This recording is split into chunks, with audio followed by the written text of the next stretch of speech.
یعنی جو لوگ اس چیز پر یقین رکھتے ہیں کہ کتاب اللہ اور سنت رسول اور صحابہ اکرام کے آثار ان پر یقین رکھتے ہیں اور اس کی تلاش میں ہیں، یعنی صحیح دین کا فہم حاصل کرنا چاہتے ہیں، ان کے لیے یہ تفسیر یقیناً ایک دستور حیات ہے، زندگی کے لیے زندگی کا بہترین نمونہ ہے یہ، اگر اس کو پڑھے اور غور سے سنیں۔ نحمدہ ونصلی ونسلم علی رسولہ الکریم، اما بعد فاعوذ باللہ من الشیطان الرجیم، بسم اللہ الرحمن الرحیم۔ تفسیر بیان بے نظیر قرآن الملقب بدیع التفاسیر، ہم آپ کے سامنے اس حوالے سے پیش لفظ کا درس کر رہے ہیں، اور اس وقت جو بات چل رہی ہے وہ بدیع التفاسیر کے حوالے سے، کہ اس کی ترتیب کے حوالے سے اور اس کے طریقہ کار وغیرہ کے حوالے سے۔ تو ہم نے پچھلے درس کی آخری بات یہی سنائی تھی کہ اس تفسیر کا اسلوب اور طریقہ اسی طرح ہے جس طرح ابو الوفا ثناء اللہ عمر تصری رحمہ اللہ، جو اپنے وقت کے بڑے محدث تھے، انہوں نے اپنی تفسیر ثنائی میں جو طریقہ کار اختیار کیا ہے، اس طرح کا شاہ صاحب رحمہ اللہ نے طریقہ کار اختیار کیا ہے۔ آج کا درس شروع کرتے ہیں۔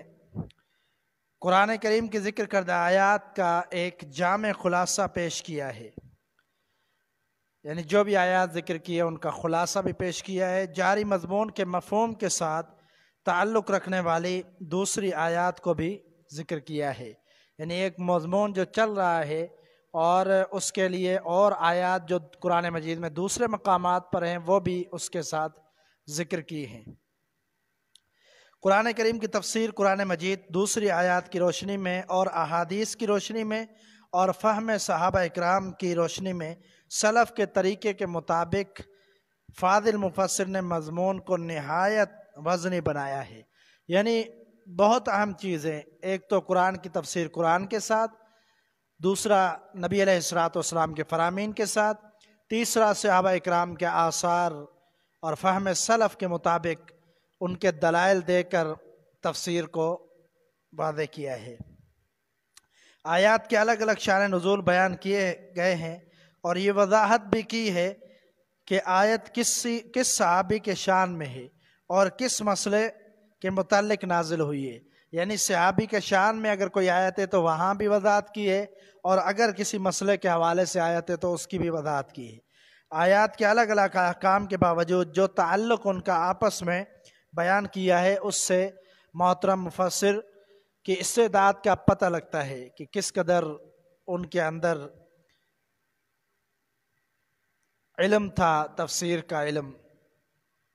دو مختلف قسم کے مضامین کو جس مناسب طریقے سے تطبیق اور ترتیب دے کر بیان کیا ہے، اس سے شاہ صاحب کی فلسفی مہارت ظاہر ہوتی ہے۔ جاری مضمون میں الگ فصل کے تحت مشکل الفاظ کے معنی کو انتہائی عالمانہ انداز میں بیان کیا ہے۔ لفظوں کے مشکل معنی معلوم ہونے سے ایک تو عربی زبان کی فصاحت و بلاغت ظاہر ہوتی ہے، اور دوسرا شاہ صاحب رحمہ اللہ کی عربی دانی، یعنی عربی زبان کے علم کے حوالے سے بھی پتہ چلتا ہے کہ ان کو عربی کی کتنی بڑی مہارت تھی۔ گرامر کے قواعد اور قوانین کو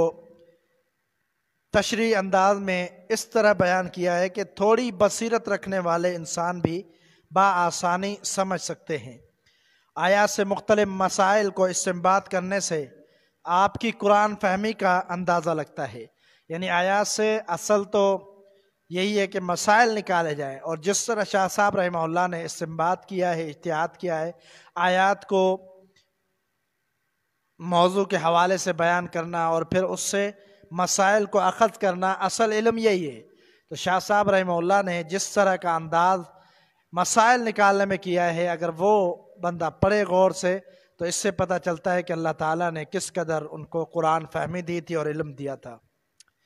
خاص مسائل کی تحقیق اور تفصیل کے لیے الگ الگ فصل بنائے ہیں، یعنی فصل،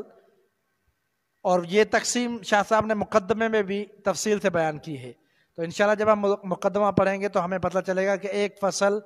کس حوالے سے، دوسری فصل، تیسری فصل، اس میں کیا کیا وضاحت ہے، وہ مقدمے میں انشاءاللہ ہم پڑھیں گے۔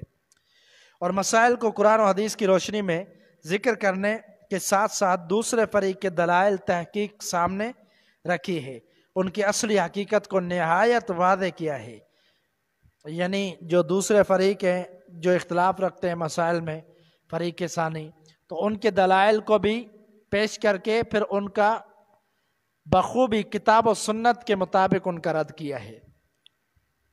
اس کے علاوہ آریہ سماج کے پجاری سوامی دیانند رام نے اپنے مذہبی کتاب میں، جس کا نام ستیارتھ پرکاش، قرآن کریم کی کچھ آیات کے احکام اور اصلاحات پر بے علمی اور جرح کی ہے، قرآن مجید پر اعتراضات کیے ہیں۔ شاہ صاحب نے قرآن و حدیث، عقل خواہ نقل کے علاوہ ان کے اپنے ہی کتابوں سے ایسے خاموش اور مفصل جواب دیے ہیں کہ ان کے اعتراضات ان کے گلے میں فٹ ہو گئے، یعنی ان کے اپنے گلے میں وہ فٹ ہو گئے اعتراضات جو انہوں نے کیے، شاہ صاحب نے انہی کی کتابوں سے ان پر رد کیا ہے۔ شاہ صاحب نے اپنی تفسیر میں اپنے استاد محترم مولانا ثناء اللہ عمر تصری رحمہ اللہ کی طرح قرآن کریم کے ادبی زبان کی فصاحت و بلاغت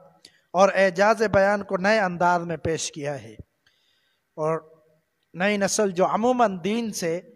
دین کے سنہری اصولوں سے ناواقف ہیں اور دشمنان اسلام کے مکر و فریب میں آ جاتے ہیں، تو ان کے لیے اس تفسیر میں ہدایت اور رہنمائی کا سامان ہے۔ مطلب کہ سندھی زبان میں یہ واحد تفسیر ہے جس میں علماء متقدمین یا فضلاء متاخرین کی علمی محنت اور کوشش کو جمع کیا گیا ہے۔ توحید کے متلاشی اور سنت کے متلاشی کے لیے یہ تفسیر حق کی جد و جہد اور سچ کی تلاش ہوگی۔ قرآن فہم سنت کے متلاشی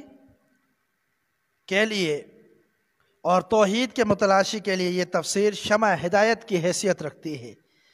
جس بھی مومن بندے کو حق کی جد و جہد اور سچ کی تلاش ہوگی، قرآن فہمی سے قلبی لگاؤ اور سنت سے محبت ہوگی، روشن خیالی اور آزادی نصیب ہوگی، تقلیدی توقوں اور مذہبی پھندوں سے آزاد ہوگا، اس قسم کے لوگوں کے لیے یہ تفسیر دستور حیات کی حیثیت رکھتی ہے۔ یعنی جو لوگ اس چیز پر یقین رکھتے ہیں کہ کتاب اللہ اور سنت رسول اور صحابہ اکرام کے آثار، ان پر یقین رکھتے ہیں اور اس کی تلاش میں ہیں، یعنی صحیح دین کا فہم حاصل کرنا چاہتے ہیں، ان کے لیے یہ تفسیر یقیناً ایک دستور حیات ہے، زندگی کے لیے زندگی کا بہترین نمونہ ہے یہ، اگر اس کو پڑھے اور غور سے سنیں۔ ارباب بصیرت اور صاحب ذوق انسانوں کو یہ فقیر انتہائی عاجزی اور انکساری سے گوش گزار کرنا چاہتا ہے۔ اس تفسیر کے مطالعہ سے پہلے ذہن میں حق کی وضاحت اور باطل کی تردید کا خیال کرنا چاہیے۔ مفسر کے بجائے تفسیر کو ترازو میں تولا جائے، اگر قرآن و حدیث کی سچی کسوٹی پر پورا اترے تو قبول کرے، اگر کوئی علمی لغزش دیکھیں تو المجتہد قد یخطی و یصیب کہ قانون کے تحت عفو و درگزر کا مظاہرہ کرے۔ یعنی مجتہد جو اجتہاد کرنے والا ہے وہ کبھی خطا بھی ہوتی ہے اس کی، کبھی اس کا درست بھی ہوتا ہے معاملہ، لیکن جو اجتہاد کرتا ہے، کوشش کر کے مسئلہ اخذ کرتا ہے، محنت کرتا ہے، اپنے علمی استطاعت کے مطابق مسئلہ نکالتا ہے، تو اگر صحیح اصاب ہے تو درست ہے، اگر اصاب نہیں ہے یعنی اگر اس کی کوئی خطا ہے تو پھر اس کو معاف کر دینا چاہیے، کیونکہ اس نے اپنی علمی استطاعت کے مطابق اور مطالعہ کرنے کے بعد کوئی فیصلہ اخذ کیا۔ اہل علم کا ہمیشہ سے یہی شان رہا ہے کہ ان کو جب بھی جہاں سے بھی حق معلوم ہوا ہے، بغیر کسی جھجک کے حق کو قبول کرتے ہیں، اور حق اور سچ کو سینے میں ہی محفوظ رکھنا، سینے سے لگانا ہی دنیا و آخرت کی کامیابی ہے۔ تو آج ہم نے کچھ تفسیر کے حوالے سے باتیں سنی نہیں، جس میں یہ بھی بات ہوئی کہ یقیناً کسی بندے کو دیکھ کر دین پر عمل نہ کیا جائے۔ اگر کسی بندے کو دیکھ کر ہی دین پر عمل کرنا ہے تو وہ اللہ کے پیغمبر ہیں، محمد رسول اللہ صلی اللہ علیہ وسلم، ان کی شخصیت کو دیکھ کر عمل کرنا۔ باقی دنیا کے اندر جتنے بھی شخصیتیں ہیں، علماء ہیں، فضلاء ہیں، خطباء ہیں، مبلغین ہیں، جتنے بھی لوگ ہیں دنیا میں، ان کی باتوں کی طرف نہیں جانا، بلکہ ان کی باتوں کو تولنا ہے کہ یہ باتیں قرآن و حدیث کے مطابق ہیں، صحابہ کے فہم اور آثار کے مطابق ہیں، صحیح اسناد کے ساتھ جو احادیث ہیں ان کے مطابق ہیں، قرآن مجید کی تفسیر کے مطابق جو صحیح تفسیر ہے اس کے مطابق ہیں یا نہیں۔ اگر اس کی باتیں واقعی کتاب اللہ اور سنت رسول اور صحابہ اکرام کے آثار پر پوری اترتی ہیں، جو صحیح آثار ہیں، اگر ان پر مکمل اترتی ہے تو پھر شخصیت معیار نہیں ہے، وہ کتاب و سنت معیار ہے۔ کوئی بھی شخصیت معیار نہیں ہے، اگر کسی کے پاس کتاب و سنت ہے تو اسی وجہ سے وہ شخصیت معیار بنتی ہے، کیونکہ کتاب و سنت کی وہ دعوت دینے والے ہیں۔ تو اس لیے یہی آخری بات ہے درس کی کہ تفسیر کو دیکھا جائے۔ شاہ صاحب رحمہ اللہ کی شخصیت بڑی عظیم شخصیت تھی، انہوں نے بڑی محنت کے ساتھ کتاب اللہ، سنت رسول اور آثار صحابہ کی کو جمع کر کے اس تفسیر میں بیان کر دیا ہے۔ اللہ تعالیٰ سے دعا ہے کہ اللہ تعالیٰ ہمیں سمجھ کی توفیق عطا فرمائے۔ وآخر دعوانا الحمدللہ رب العالمین۔